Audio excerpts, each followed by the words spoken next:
Welcome to Tech Confidential. I'm Mary Kathleen Flynn with Behind the Money, and I'm talking with Justin Townsend, who's the CEO of IGA Worldwide, the in-game advertising network. Justin, suddenly Inside Games is the new venue that all these companies want to advertise in. Why games? It's born out of a number of different reasons. The media landscape has changed significantly in the last 5 to 10 years.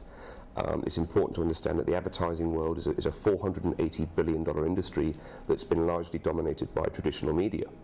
What we've now seen through the internet and other advances in technology, that the typical male demographic aged 18 to 34 years old is now, rather than watching television the whole time, they're now fragmented across multiple mediums. They can be sitting there using their PC, watching TV at the same time while text messaging their friends.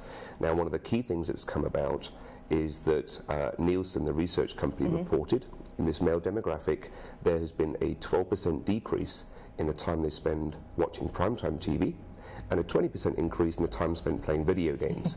So wherever the consumers go is where the advertising dollars have to go as well. And so how did you start up IGA Worldwide, and what was the financing initially? Okay, so originally I got together with a good colleague of mine, and then we found another colleague, so there were 3 of us, and we started the business initially actually in Europe, in Germany.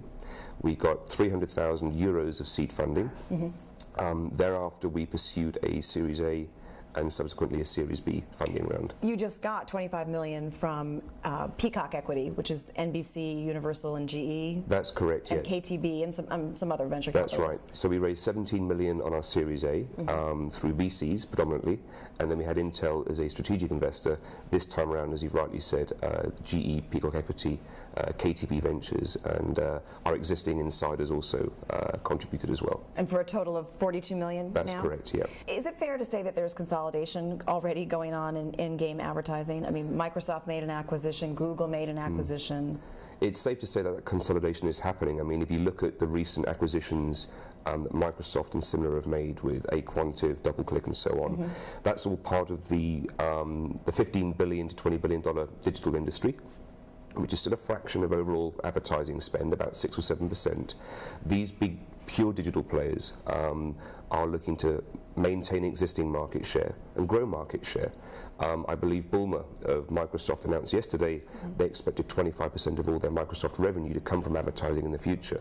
Game publishers, big game publishers like EA, that are becoming more and more like media companies now and not just game publishers. Big telephony companies also looking at the publishing, the gaming space as well. The pure digital players, the likes of the Yahoos and so on, taking a very hard look as well, but also the more traditional media companies that also have a digital arm, the likes of the NBCs, the Time Warners, the News Corps of the world. So really, everything's up for grabs right now, and there's lots of very positive change happening. We're focusing on New York and the New York tech entrepreneurial scene. Advertising, we think Madison Avenue. Is it important to be located here? Oh, it certainly is. I mean, this is really the nerve center of advertising, really, more or less in the Western Hemisphere. Absolutely. Most of the major holding companies, the likes of Interpublic Group, Omnicom, are all based here. They have their media companies here. They have their ad agencies here as well. There's billions of dollars of advertising spend that go through New York every single year. Europe for us is also important. We have almost a secondary headquarters based in the UK. And a lot of the advertising spend for Europe goes through there as well. Many of our advertisers require international advertising campaigns, so it's very important that we have representation both in the US and in the local markets in Europe as well. Thanks, Justin. And thank you for watching Tech Confidential's Behind the Money. I'm Mary Kathleen Flynn. Okay, great. Perfect. Good. That's it, perfect.